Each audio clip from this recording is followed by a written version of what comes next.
Hello, witches. Thank you for joining us. Welcome to the Witches Movie Coven.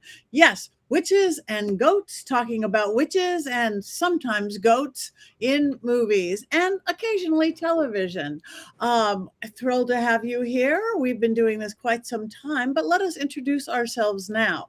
I am one of your hosts. I am Patti Negri. You might know me from The Witching Hour, from television, from YouTube, and as I always say, from bathroom walls across America, or my books, Old World Magic of the Modern World, or Dollcraft, or bathroom walls across America. That's going to be my repeat because I've seen my name on bathroom walls across America. But thus I go backwards. Let me move it on over to the smiley today, Richard-Lael. I am smiley today. Why? I don't know why. It's Wednesday with my favorite witches. So yes, hi, I am Richard-Lael. Richard-Lael is one name, not two.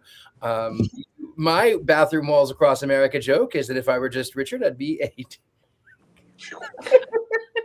You almost let me down. I know. I know. I almost did. I am known as the gentleman psychic. I'm a psychic medium. I used to be a psychic small, but I gained some weight. I'm working on that. You might have seen me on Ghost Adventures. You might have seen me one time hosting on America's Next Top Model. You might have seen me in all kinds of places. But what's really important is that if you want to sleep with me, you can go right over here and you can get a pillow with my face on it. Someday you'll be able to get into Patty's panties again. But if you join us at Mystery Control, you can be a bro witch. You can get quotes. You can not mind it like Heather. You can get our books. Like us, follow us, comment. They do help us tremendously. They help us keep giving great performances for viewers like you. Thank you very much. And now to our Golden Locks lover, Jason Mankey. Lover. Well, I did dial that 867-5309 Patti Negri number. That came up. I'm Jason Mankey. I write books about witchcraft. I have written 10 of them, and I'm almost done with my 11th. And I was gone for 2 weeks, and I missed you all so much, and I'm so glad to be back. Yeah, we missed you madly. Now, as you can see, we have no Heather this week. She is recuperating from world travels. We have no Courtney this week. She's probably been eaten by her dragons, but hopefully she will be back. But we have two of our very favorite regular fill-ins. Let's start out with Jenny Seabell. Hi, everyone. I'm Jenny Seabell. I am the author of 2 books, Divergent Witchcraft and Spirit Crystals. I have just submitted my 3rd, so I'm catching up slowly to Jason. And you can find me here. You can find me on Belief, Being, and Beyond, which is also on YouTube. Thank you very much. And last and never least, the beautiful Scarlett Amaris. Hi, I'm Scarlett Amaris. I am a screen and television writer. I've done numerous movies, also write books, and we'll have another book out hopefully soon. So I will never catch up to Jason. But anyway, I'm thrilled to be here and to be talking about witches with you all. Thank you. Now, this week's movie, it's The Devil's Backbone. It's from 2001, but we have something very, very special we want to talk about a little bit. Hopefully you guys all watched last week's movie. Well, our very own Scarlett, the mother of flies, Scarlett just interviewed with the Addams family. So tell us what happened. I was really nervous, and they're the most amazing people ever. Like, they were absolutely lovely. But we got to talk about witches, and we got to talk about mythology, and we got to talk about their creative practice. We got to talk about how they come up with their ideas, like how they film things, this idea of faith underneath it all, what the archetype of the witch is. Like, it's a long, beautiful conversation through, with some of the most inventive and fearless filmmakers there are right now, who have been prolific in the last few years. Like, I'm a huge fan, so to talk with them, it was just absolutely amazing. Oh, and to talk about animism in witchcraft too. So if you're into creativity and you love Mother of Flies like how we all did, then you'll get to hear some of what went into that and how to create your own mythology and what that looks like. Thank you. And so we will be airing some of that, right? You taped it? our producer taped it, and yes, yeah. yeah. So it's gonna. I think it's gonna be airing next week. After the witch, I believe. Don't quote me on this, but I think it's airing next week after next week's episode.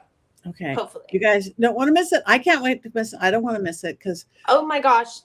They're beautiful. Everything that they had to say was fascinating. Like they could not have been more lovely or better.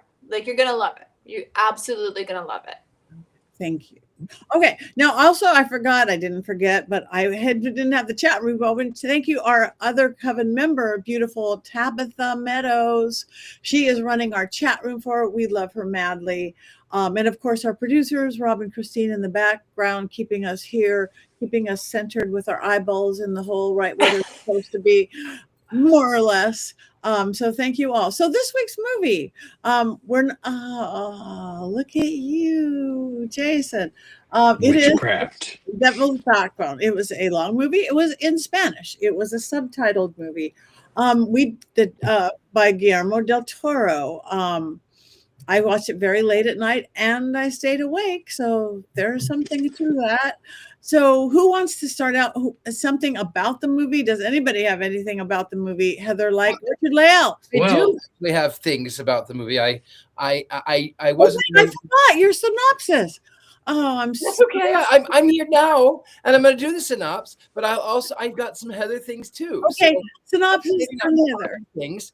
But I will say that Guillermo del Toro said that this was his first film. He actually had done a couple of films before, but they failed. I can't remember now the names of what these movies were, but they weren't.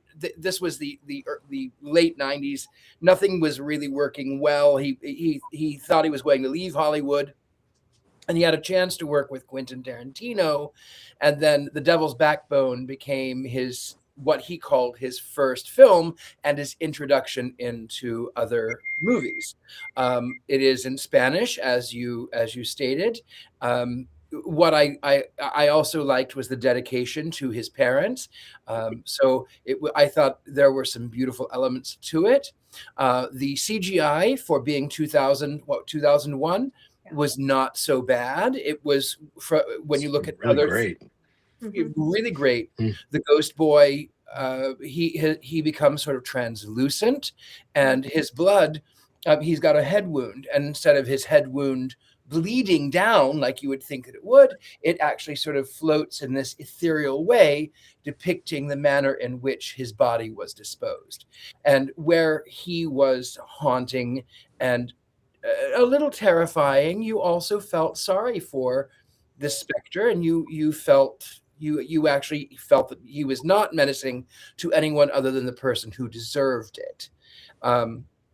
So really good film about in 2001. Great film in that. But now let me do my sit up. So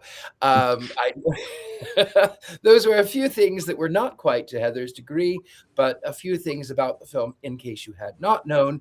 But so the film is, like I said, 2001. It takes place in the 1930s during the Spanish Civil War. And a boy is, unbeknownst to him, being dropped off at an orphanage where sometime in the past, a bomb had been dropped but not detonated. And they said it was deactivated, but it was too heavy to be moved. And so we are introduced to this cast of characters as the boy is walking through, and we find out that one of the men who were out working had been at one time, he had been a pupil or a student or had lived inside of this orphanage, but he had returned with nefarious intentions with a couple of guys who were up to no good. They started causing trouble in the neighborhood.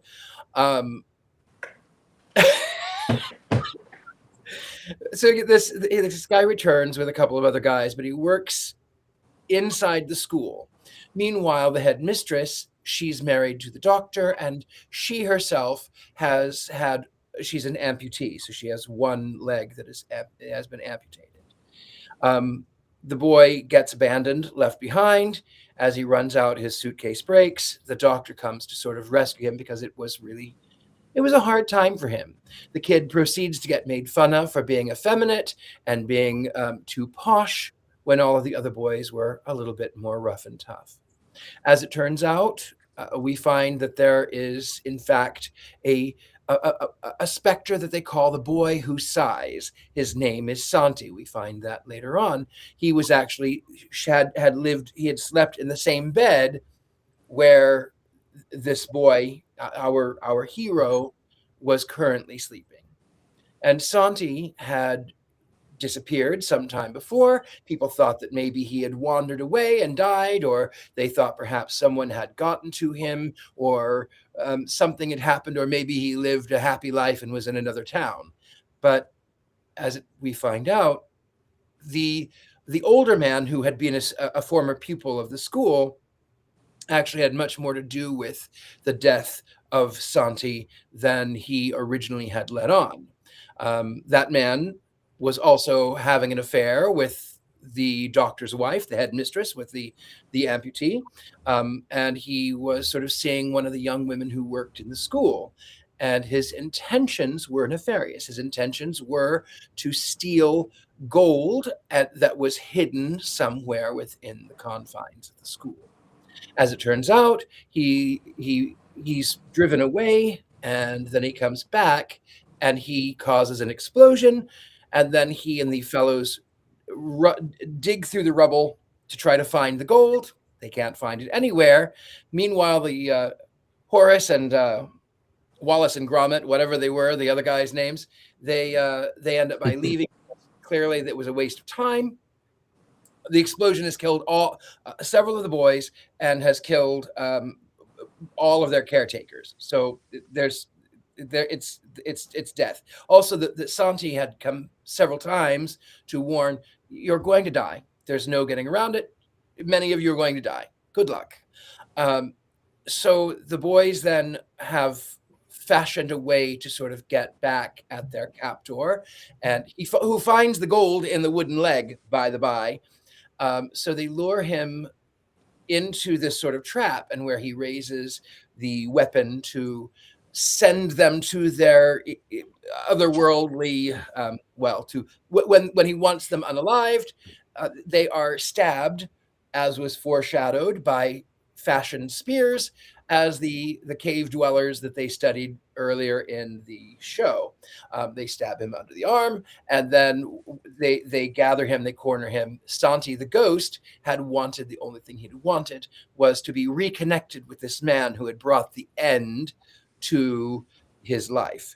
And so, wounded, this man has fallen into this big vat of water, and he's, of course, weighted down with all the gold.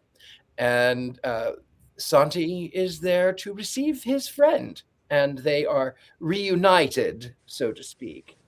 And as we go towards the end, the boys have escaped those few who have remained. They have escaped, and they are wandering out into the desert, a 2-day walk, and they are met by the specter of the doctor, who in turn says that he is a ghost. That's it. Thank you. Yes, and for it, the scenery is part of the film. The dust is part of the film. The castle or wherever they lived is part of the film. The orphanage. So, yeah.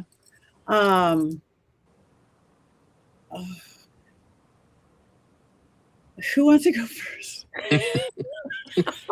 I'll go. Please do. So, I mean, it's Guillermo's film. Like, it's going to be beautifully crafted because that's what he does.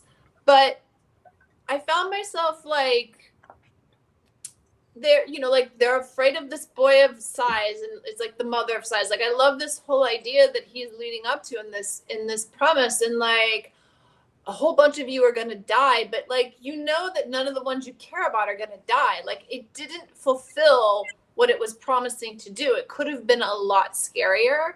And I think it is a beautiful ghost story, but like, I kept wanting it to be a little bit more of a gut punch from like, I wanted that threat to be played out a little bit more, because I had a sense that, going through it, that the doctor was gonna end up probably coming back, and he sets them free, and yes, he's the ghost, and some of the boys get free, but like, I don't know, I just wish that there had been one more twist. I wish that there had been fulfillment to that whole buildup of like, you guys are all gonna die, and then it's like, well, no, a couple of us will die, but like not all of us, and we're gonna get out of here.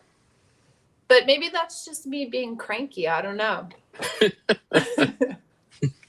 To me, there's just so much stuff. I mean, how much water there was, and water's like representing the orphanage was like representing this space in between, not a liminal space, but just like limbo. And the bomb was like a character in itself, this big old bomb there, it breathes. So I didn't get disappointed like you that I was waiting for more scary things to happen. I was just trying to figure out all the stories that were going on and what they meant. Who was the ghost wasn't a bad ghost. The ghost was along the way, but the bad guy was a really good bad guy. He was a really good bad guy. What I liked about his portrayal was something that you don't see in the film. We discuss a little bit that he discovers photographs and pamphlets and vacation photos from his family in the vault where there should have been gold. And he's going through, this was my mother and this was my father and that's me and I'm a baby and all of these things. And he does have some feeling in his portrayal.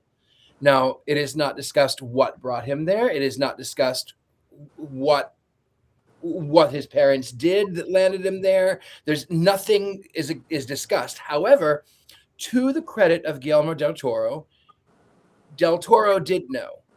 Del Toro told this actor what had happened so that the actor could understand for his own sake.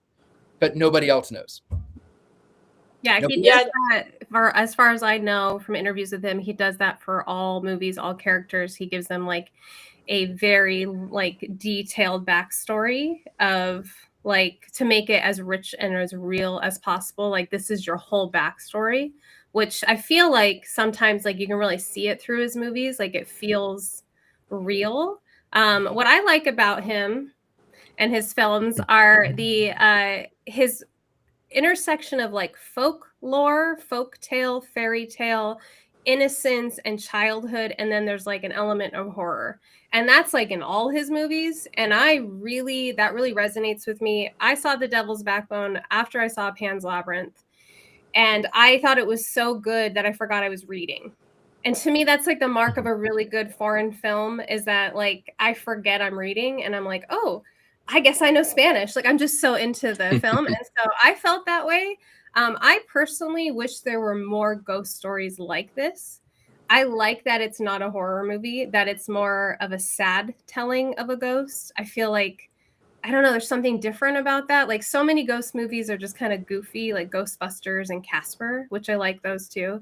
And then some are so horrifying. This is like doing something on its own. It's more like, having taught folklore and studied Mexican folklore, it's very Mexican in the way the story comes through. It's so sad. And it's more about the sadness and you feeling sad for the ghosts and you rooting for the ghosts and then you really being afraid of the ghosts. And I think that I felt fresh because I saw this movie, I don't know, early 2000s. And so it felt like I've not seen anything like this before early on in my viewing of movies. And I still think it's kind of a standout. I think most... Oh, no, please. It's all right. I think most everything we watch, the supernatural entities are the bad guys, right? And people are fighting the supernatural entities. And really, this movie, the bad guys are human beings. And the ghosts are part of the story, but the real story is how terrible people can be sometimes. And that's what I appreciate. I like that kind of story. I like that the ghosts aren't scary ghosts. They just have a way, they just are there because they're trapped or whatever else, right? I mean, that is how we probably interpret ghosts. this is a soul where something bad happened to them and they're stuck there. It doesn't necessarily make them evil. And I think it's refreshing when we get to see a ghost in a positive light that is not Casper, the friendly ghost, right? He's a creepy looking little boy, but he's on your side because something terrible happened to him. But what does the devil's backbone have to do with this movie? Like, I know they explain it as the thing in the jar, but like, what does it have to do with the movie? I know that this was actually a different movie before that, and they had to tack that on. But like, that also kind of bugged me. That was the one I pulled. Oh, Was from that. I don't know if you want me to read it. It's from the beginning of the film, and I think the Scarlett's referring to. It's like the one moment that they share it, so I could read that now. It says, it's just like at the very beginning of the film. So it says, "What is a ghost? A tragedy condemned to repeat itself time and again, an instant of pain, perhaps. Something dead, which still seems to be alive, an emotion suspended in time, like a blurred photograph, like an insect trapped in amber." And that's when you see the fetus with like a spiky spine is in the beginning, and then that later is in there. But yeah, I know what you mean. It's a bit of a stretch. The film was originally meant to take place in Mexico, and then they changed it around. And in Mexico, there's a mountain range called the Devil's Backbone. So that's really where the name comes from. And then I think they must have just really liked the name and tried to work it in, because it does seem to be a misnomer, because there's no devil in this. But everybody does have a backbone. And the kids find their backbone and their spine when they sharpen their sticks and go, I don't know, I kind of thought they went Lord of the Flies on that guy at the end, and of course you're cheering them on because he's a terrible person. And I love the little boy, little Carlos. He was a smart kid. How he even handled the bullies and didn't handle the bullies and all that. I was impressed with the character that they gave that little boy who didn't even know his daddy was dead. He won so many awards in 2001 for that role. Did he? That does not surprise me. Many awards. I don't remember how many, but from what the interview that I listened to, not that I'm an expert, but he won so many awards for that role. The problem was this came out. It premiered September 10th, 2001. September 11th, of course, 2001 is a day that has lived in infamy. And he at first thought, well, maybe I should pull it. Maybe I should hold back. And then he thought, you know what? War is tragedy. War, pain, it's real. And it would be dishonest if he held it. So kudos to him. He actually did let it go. It went on the international circuit. The film itself won numerous awards. And then the kid who played Carlos won the best child actor in a film or something along those lines. But I wanted to talk a little bit about the ghosts, though, because we were on that topic of ghost. And sometimes they will show you how they died. They will show you where they are. A few years ago, Patti and we were in Virginia City, Nevada, and I was doing a tour of one of the mines. And I happened to be walking by, and I saw this man that had, his face was black. It was not his skin color. It was just all of that mining. And he had a monkey. And I said, who's the guy with the monkey? And he said, I'll tell you after everyone goes. As it turns out, this man in the 1870s had owned the mine. He thought that dynamite was safe. And so he had this pet monkey. The monkey, he fell asleep with the dynamite under his bed, and the monkey blew them up and killed them. So he was showing me the way that he died. It was just, he was sort of trapped in that moment of like, well, great. I can't even wash my face. Great. This is great. I'm stuck here. Right. No, they do. And make no mistake. That was a monkey, not a Mankey. All right. It was a monkey. It was not a Mankey. It was not one of my ancestors or relatives. It was a monkey. That was the monkey. It was a monkey.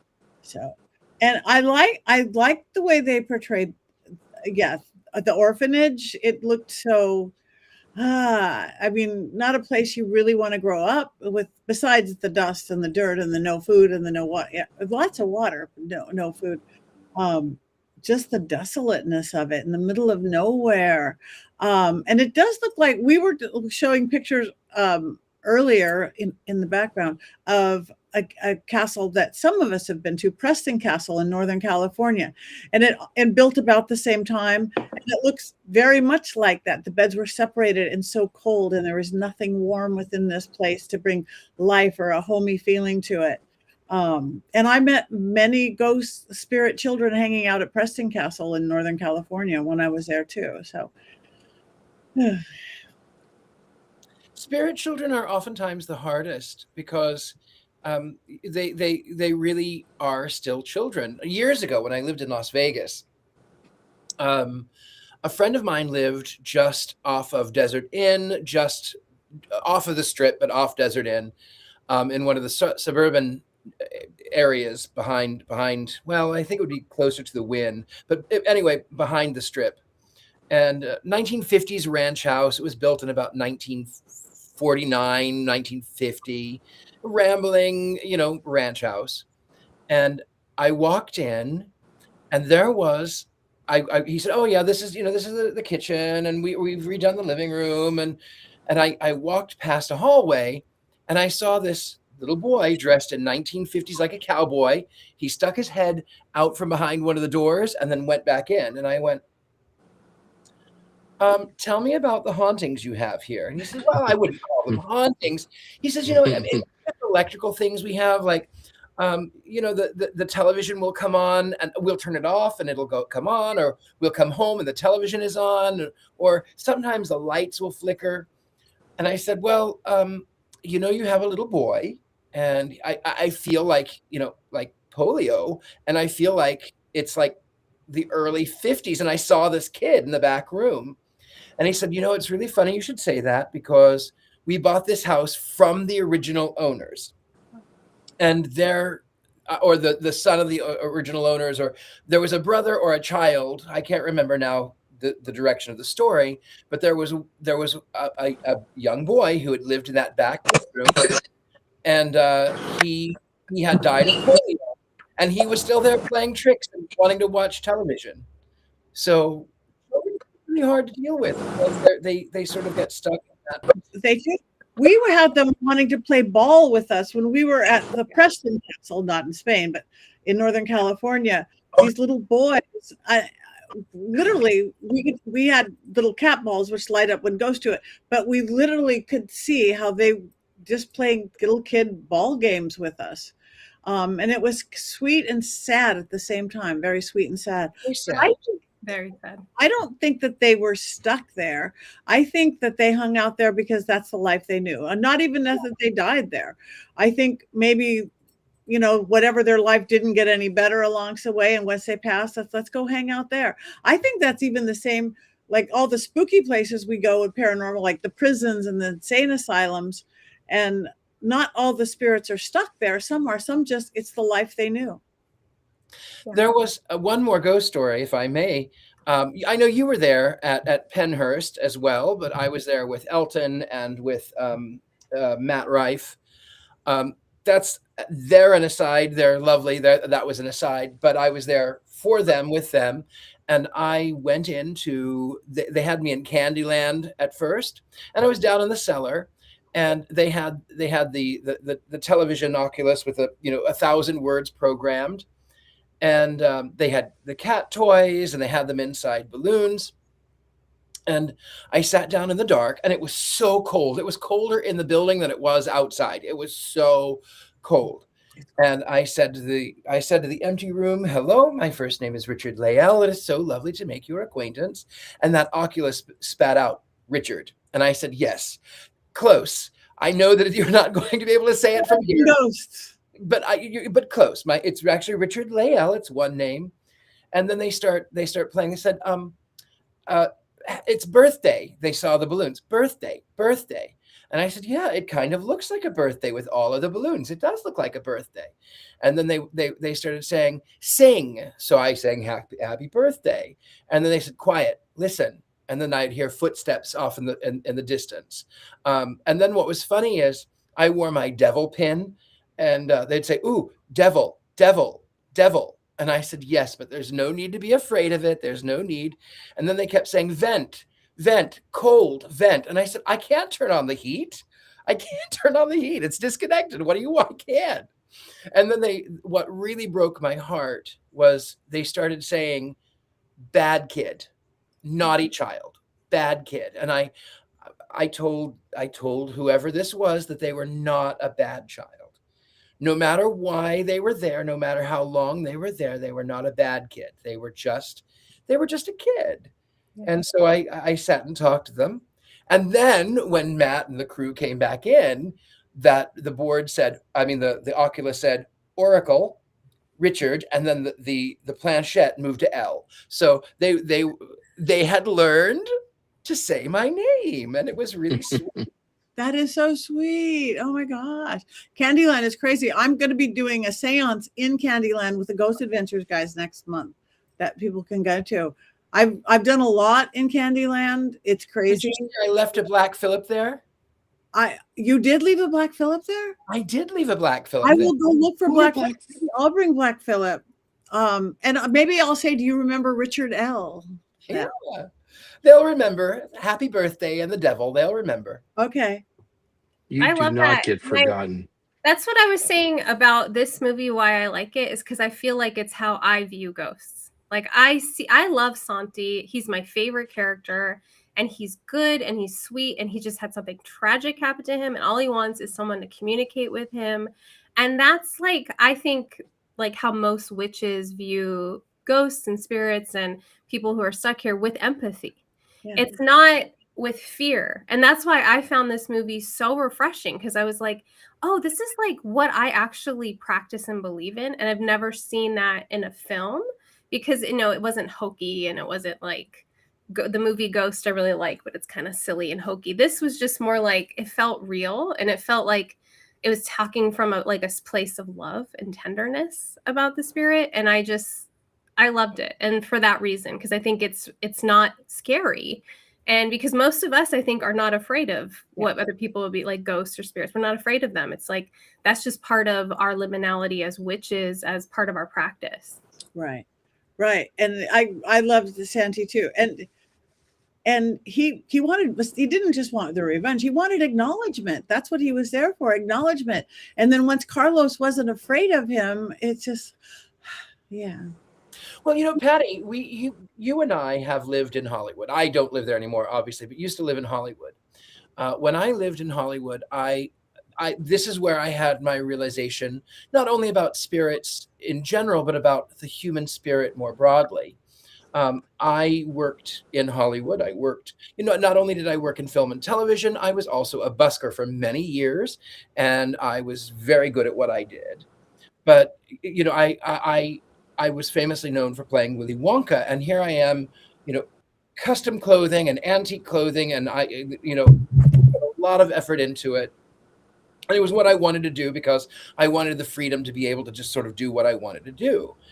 Well, I have to admit that I was checked. My spirit was checked, because there was a person who was walking up and down the street screaming. And I turned to one of the people that I knew, and I went, "Oh, that's so weird." And he says, "No, I feel really badly for him. He's really trying to get attention right now. He just really wants attention." And I felt like I was an inch tall. I felt like I had failed as a human being. And I went to him, this person, and I gave him a couple of dollars. And I said, "Here, I want you to have this." And he said, "Oh, it worked. It worked. It worked. It worked." And from that vein, there was another woman who would stand on the street corner screaming at nobody, just screaming at the top of her lungs, screaming at nobody. And people would walk around her, and they would ignore her, and they would pretend she wasn't there, and they would look all the way around. They would do everything but look at her. And someone had told me that she went by the moniker of Cornbread. And I went to her and I said, Cornbread, what is wrong with you today? What is going on with you? And she said, well, I'm really hungry. So I bought her some food. And then as time went on, I'd give her a couple dollars here and there. And one day I was driving in my classic little roadster down Hollywood Boulevard, and I saw her, and she was, again, screaming at nobody. And I pulled over in that classic little antique car, and I said, Cornbread, are you hungry today? She said, well, I really am. And I said, well, how about this? Why don't you get in my car and I will take you wherever you want to go? What are you in the mood for? She said, oh, I'm looking for no accounting for taste. And I said, well, what is it specifically you want at this particular restaurant? Because I want to take you to someplace nicer than that. And how about we go to this other one that has that same food, but it's a little higher end? It's my treat. Don't worry about it. So we rode in that little classic roadster, and she waved, and people smiled, and she waved, and we got to the restaurant, and nobody ousted her. Nobody told her that she stunk. Nobody belittled her. Nobody cast her out. And she sat there, and she ate, and she enjoyed the moment. And then not long after that, I stopped seeing her out in the street, and I inquired. I said, what happened to Cornbread? I don't see her around anymore.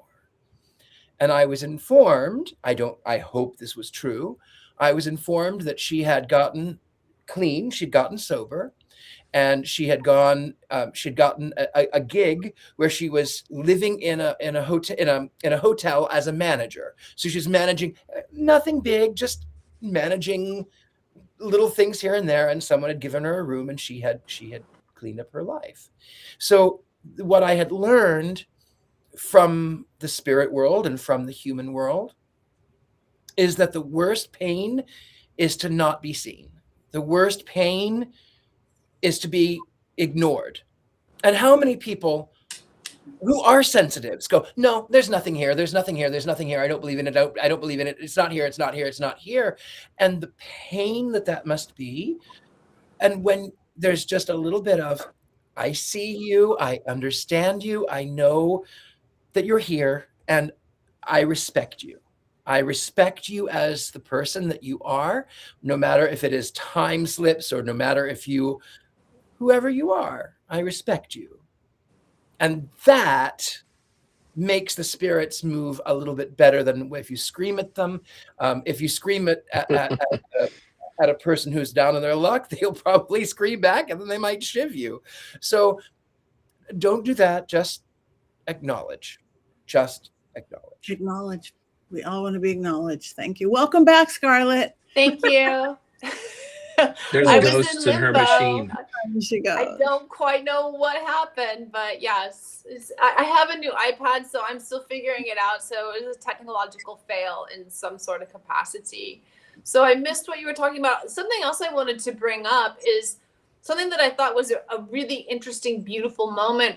Well, not beautiful, but an interesting moment was when the teacher leaves the school and she's going to go walk, and you know that it's where the town is like a day and a half's walk. And so you know that she's walked through the night, and it's the next day, and she's obviously thirsty. And then the truck comes up, and we know that truck, and we know who's in it, Pig, and I forget the other guy's name, but like when he comes out, and you know, her fiance comes out and says, you know, like, you're gonna bow to me now, like you're gonna do as I say, and that she continues to be rebellious to him and to be like, no, I'm not gonna do it. And then he shivs her, and I was like, oh my gosh, like it's so brutal. Like that's such an incredible filmmaking moment. Like it really, I didn't expect it to go there. I knew it would be something terrible, but like that was pretty incredible. Yeah, it was more on what we were saying, like how the monster is not the ghost. Yeah. The monsters are the humans. And I love that about Guillermo's work in general, is playing with monster and who's the real monster, and you know, what's real and what's reality, what's fake and what's a dream. And it makes you question. And I love that. And I also just want to say real quick about this film, I love the score. And I It's really beautiful. like his scores in general, I'm not one to pick up on movie scores very often, but with him, I'm like, oh, I really love the music for this part or this scene. And I really felt like it really spoke like another language, and it was really part of the whole look. The whole movie feels toned down and like kind of washed out in color, and on purpose feels muted. And then the music had a similar kind of ethereal vibe that I just thought was really beautiful. I think you can tell in this movie too where he's really developing his craft, because some of his lighting looks like Lars von Trier's early work. I first came across Guillermo at the Palm Springs Film Festival, and it must have been for the one that he did right after this, the big one that he Pan's Labyrinth, and he was on it, which I loved, and he was on stage afterwards with a critic, I think from the LA Times, a very like prim and proper guy, and Guillermo was like this ball of fire, and he was so excited, and he kept swearing, and every time that he would swear you could see like the critic recoil, and so he would swear louder, and I was like, I really appreciate him from this, because usually everybody is talking about their films in such nice ways, and he was just like the stuff that was coming out of his mouth, it was fantastic, and you could tell how passionate he was. We had a lot of respect for him for that. It's beautiful. Anything else? Anything else on I this? haven't really heard from Jason much. Love it. All of you are saying everything that I want to say, so I didn't really have to do much heavy lifting. I wait until I hog the scene for 6 minutes at the end now. That seems to be my new modus operandi on the show, as my bit has got longer and longer.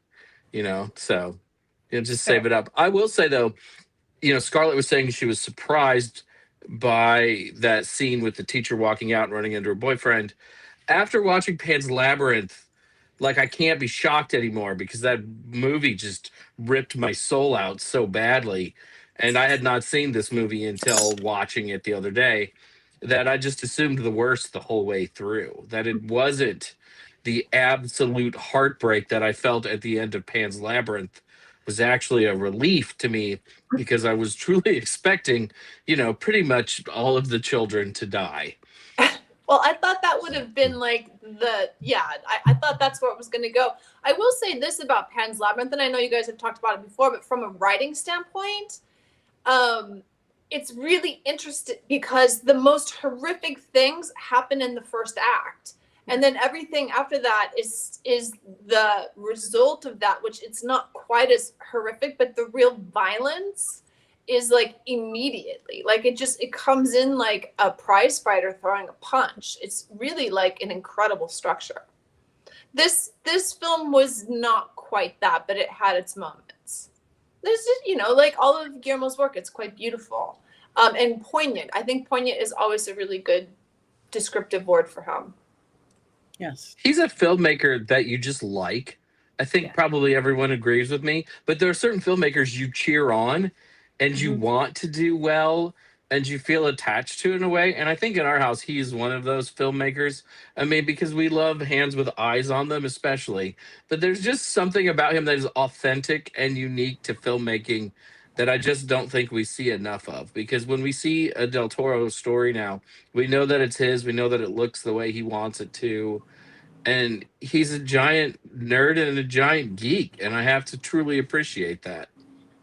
But he also is very into magic, and he's very into fairy tales and alchemy. Like, there was a time when I would go to like get stuff and get all excited about a book about fairy tales and alchemy, and he had just read it, and I'd be like, okay, I'll get to the next one. Like he loves the craft of storytelling. Like, he loves the craft of folk tales and fairy tales. And I think that's something that a lot of writers and filmmakers do not have his depth or love, or of weird fiction. Like, like the breadth of what he knows about horror cinema and weird fiction it's incredible. And to make new fairy tales.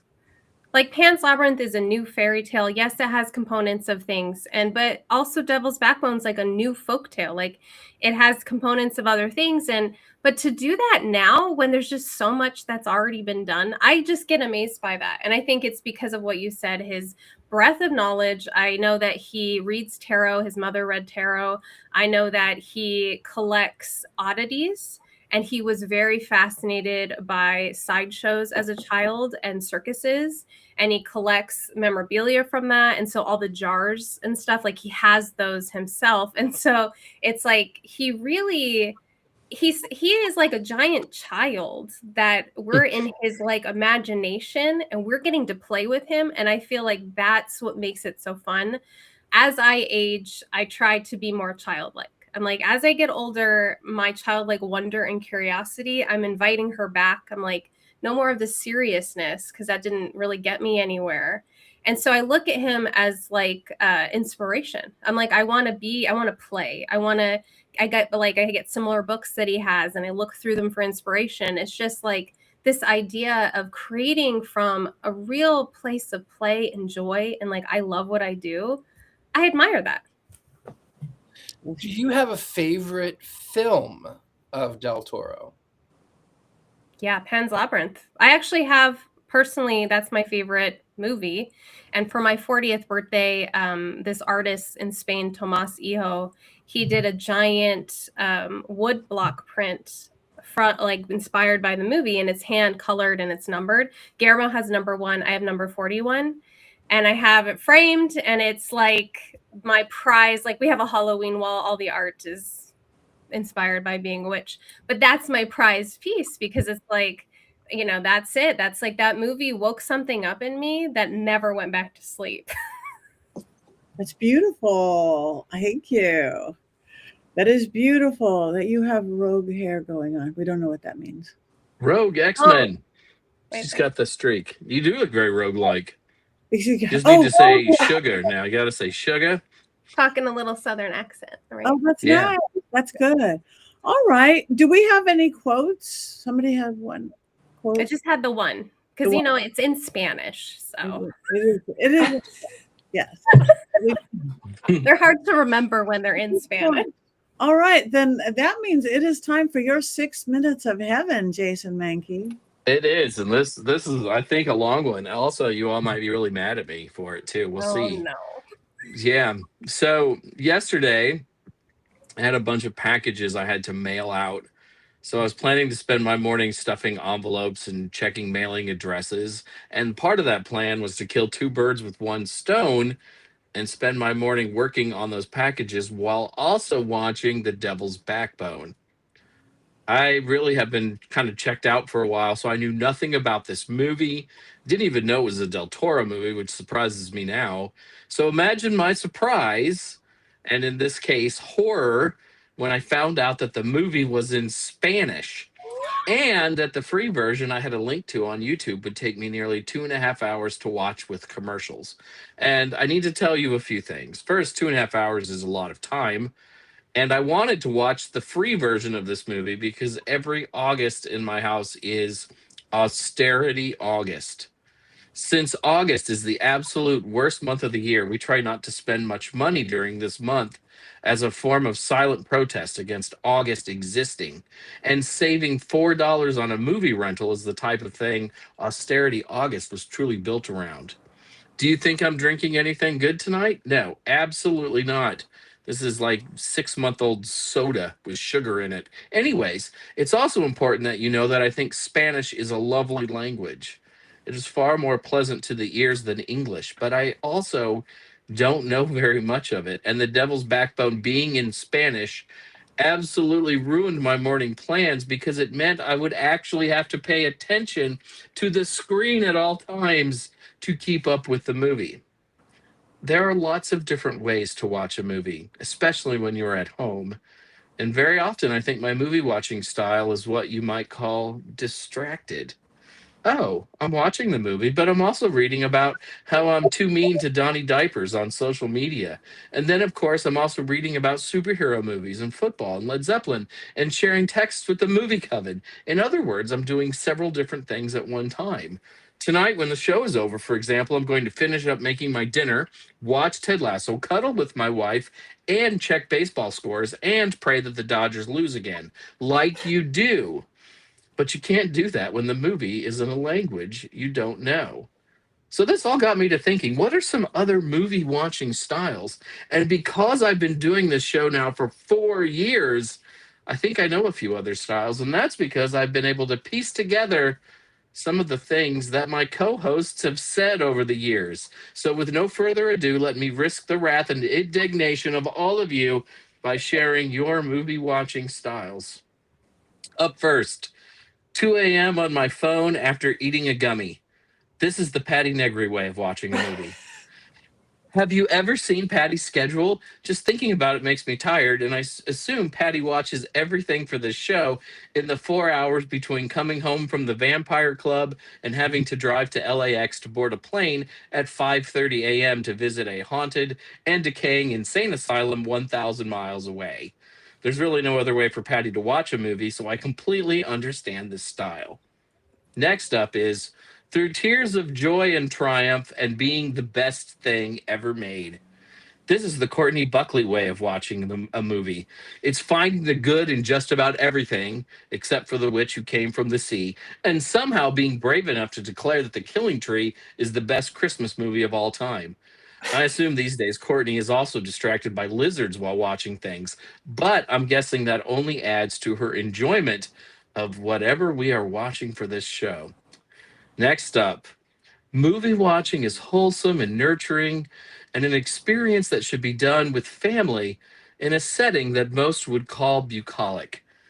Jenny C. Bell has been on and off with us for over a year now, and I'm a fan, but I'm also thinking her movie watching style probably feels like being wrapped in a warm blanket full of love and kindness, kind of the exact opposite of mine, where whiskey tends to be a major concern. I'm very jealous of this style, but I also lack the discipline and maturity for a better approach to movie watching. This one takes a while. I pride myself on being an outstanding ritualist, but it also makes me a poor guest at the rituals of others because I'm making petty judgments the entire time I'm there. I have to imagine that it's got to be similar for Scarlett. This is what I call the I notice every plot hole and lighting mistake style of watching movies. I'm sure Scarlett also notices everything that's right about a movie too, but if I wonder if the mistakes nag at her and require something like a movie watching exorcism to get rid of them. Like if I actually knew how the sausage was made, could I sit through something like The Necromancer again? Probably not. And then that takes me to my absolute favorite style of watching movies. I call it, I'll watch this at twice the speed, and if I'm still bored after 20 minutes, I'll just read Wikipedia. Of course, that is the style of one Richard-Lael, and oh, how I wish I had the courage to adapt such a style. But I'm just not witty or clever enough to bluff the listener, and it's a skill I truly lament not having. I can't even fathom what Heather Green's style is. I assume she takes notes while watching every movie and then asks her army of haunted dolls for their opinions about the film she just watched. And all of that's fine because we all have our own ways of doing things. I just lament the days I actually have to pay attention. And should I let you know now that it was free on Tubi? Oh, It was. And I do. Yes. I like it's cozy too blanket. late. Also, the It was Dodgers free are on- up it 4 was to free nothing. on Tubi with no The day gets commercials. worse. The day gets Yeah. better. I watched it on YouTube with both, I think, Arabic and English subtitles. So it was an experience for me in so many ways. But even the subtitles could not hide the beauty of the film.